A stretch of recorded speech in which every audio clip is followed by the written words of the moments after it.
BJP Sanjay Raut का ये कहना कि मैं पार्टी नहीं छोड़ूंगा और उसके बाद किसी भी तरह का कोई ट्वीट या कोई प्रतिक्रिया पार्टी की तरफ से, उद्धव ठाकरे की शिवसेना की तरफ से या एनसीपी के दूसरे नेताओं की तरफ से ना आना, क्या ये सब एक इशारा है? क्या इसको हम महाराष्ट्र की राजनीति के भविष्य के रूप में देख के समझ सकते हैं? बिल्कुल, देखिए, कल अजीत पवार ने एक बहुत बड़ी बात बोली थी पूना में। उन्होंने कहा था कि संजय राउत के पास बार बार ईडी क्यों जा रही है, इसका जवाब तो संजय राउत दे सकते हैं। या उन्होंने एक बात और बिटवीन द लाइंस कही थी कि आखिर ऐसी क्या वजह है कि ईडी को बार बार संजय राउत के पास जाने के लिए मजबूर होना पड़ रहा है। उन्होंने ये नहीं कहा कि ईडी जा रही है वो गलत कर रही है, संजय राउत उनके महाविकास आघाड़ी के एक महत्वपूर्ण नेता है, वो बात उन्होंने डायरेक्ट तौर पर नहीं कही थी। तो कोई भी, ना कांग्रेस का, ना एनसीपी का, ना ही शिवसेना का नेता खुलकर संजय राउत के पक्ष में आज सुबह से देखने को मिल रहा है। कल काफी हमने हुजूम देखा। कल भांडुप में जो संजय राउत का गढ़ है, सुनील राउत का गढ़ है, वहां पर हमने कार्यकर्ताओं की बड़ी फौज देखी। दोनों गेट पर कार्यकर्ता मौजूद थे। संजय राउत को बाहर निकलने नहीं दिया जा रहा था, ईडी के अधिकारियों को निकलने नहीं दिया जा रहा था। लेकिन सुनील राउत ने जब हमारे कैमरे के सामने लोगों को यह समझाया कि संजय राउत की गिरफ्तारी नहीं हुई है, उसके बाद वो ईडी आए और ईडी में 7 घंटे, जिस जगह पे अभी हम मौजूद हैं, यहाँ 7 घंटे उनकी पूछताछ की गई और उसके बाद उनको गिरफ्तार किया गया था। लेकिन आज सुबह से यहां पर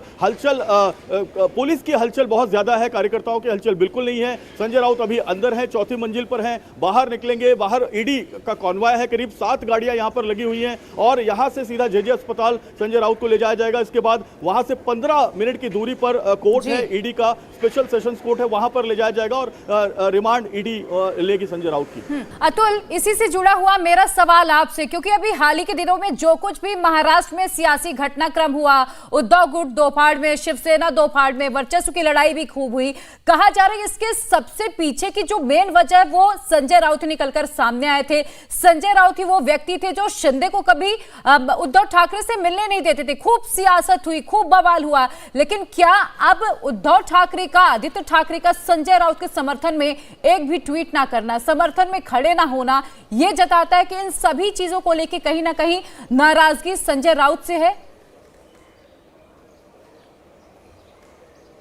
जी देखिए, ये बात तो कहीं ना कहीं जिस तरीके से संकेत आ रहे हैं, जिस तरीके का रवैया आ रहा है, फिलहाल जो कोई भी ट्वीट या कोई भी प्रतिक्रिया नहीं आ रही है ठाकरे परिवार की तरफ से, कहीं ना कहीं इन सारे जो आशंकाएं हैं उनके ऊपर मोहर लगाती हुई दिख रही हैं। और यही एक बहुत बड़ी वजह है कि कल एकनाथ शिंदे जो महाराष्ट्र के मुख्यमंत्री है, उन्होंने साफ तौर पर यह कहा था कि जिस तरीके की अभद्र भाषा और टिप्पणी संजय राउत की तरफ से पर्सनल अटैक किया गया उन 40 शिवसेना के विधायकों के ऊपर जो एकनाथ शिंदे के साथ गए हैं, वो उस तरीके की मर्यादा नहीं तोड़ेंगे, उस मर्यादा को मेंटेन रखेंगे। हालांकि जो मामला है उसकी जांच ईडी कर रही है, क्या सच है क्या झूठ वो सामने आएगा। और लगातार जो शिंदे गुट के नेता हैं, जो विधायक गए हुए थे शिवसेना के, आपको बता दें कि उनकी तरफ से ये खास तौर पे कहा गया है कि उन्हें इस बात की खुशी है कि संजय राउत अंदर अब ईडी की गिरफ्तारी में चले गए हैं। कल जब यहां पर ईडी के दफ्तर संजय राउत आए थे तो हमने उनसे खुद उस बारे में सवाल किया था कि उनके कुछ नेता इस तरीके से खुशी मना रहे हैं, तो उस बात की झुंझलाहट उनके चेहरे पर खास तौर पर दिख रही थी। उस समय भी उन्होंने ये कहा था कि ठीक है, चलो एक मराठी मानुस अरेस्ट हो गया,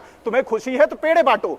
पेड़े बांटने के लिए कह रहे हैं, खुशी मनाओ, ढोल ताशे बजाओ और पटाखे बजाओ। तो इस तरीके का फ्रस्ट्रेशन, इस तरीके की नाराजगी उनके अंदर दिख रही थी कि किस तरीके से शिवसेना के खुद के जो उनके साथ एक लंबे समय से राजनीति कर रहे हैं, एक दल में उनके साथ थे, लेकिन किसी बात को लेकर, नाराजगी को लेकर, असहमति के चलते वो एकनाथ शिंदे के साथ चले गए हैं। तो उस चीज की झुंझलाहट उनके अंदर दिख रही थी और कहीं ना कहीं एकनाथ शिंदे गुट लगातार इस बात को आरोपित करता रहा है। उनके नेता जब भी मीडिया के सामने आए हुए कहते रहे हैं कि जो बड़बोलापन है, जरूरत से ज्यादा संजय राउत जो कटाक्ष करते हैं, जो बातें कहते हैं, वो कहीं ना कहीं उनको मर्यादा में रहकर बोलनी चाहिए थी। जिस समय एकनाथ शिंदे मुख्यमंत्री बने थे उस समय हम उनके ठाणे के गृह जिले में भी गए थे, तो वहां पर भी जितने शिवसैनिक थे वो इस बात को लेकर बार बार कह रहे थे कि ये पार्टी उस दिन बच जाएगी जिस दिन शिवसेना के ये नेता संजय राउत बोलना बंद कर देंगे। तो आप इस तरीके से समझ सकती हैं कहीं ना कहीं नाराजगी शिंदे गुट की तरफ थी ही थी। और कहीं ना कहीं अब जबकि अरेस्ट हो चुके हैं एक संजय राउत, तो उद्धव ठाकरे का जो परिवार है वो भी बैकफुट पर आ रहा है, क्योंकि कल तक इनकी गिरफ्तारी नहीं हुई थी। इस बात को लेकर कहीं ना कहीं शिवसेना के जो कार्यकर्ता थे, नेता थे, जो उनके घर के बाहर कल जुटे हुए थे,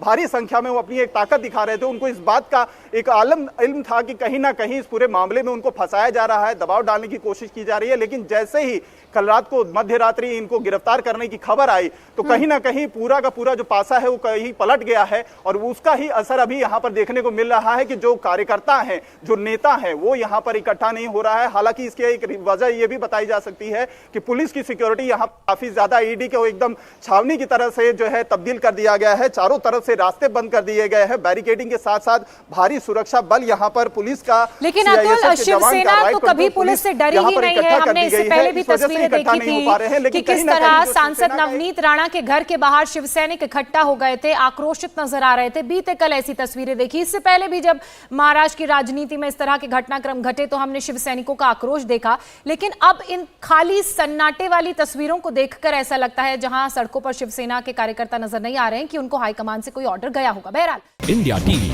हर वक्त हर जगह डाउनलोड करने के लिए सर्च करें India TV news Google play store या ऐप स्टोर पर।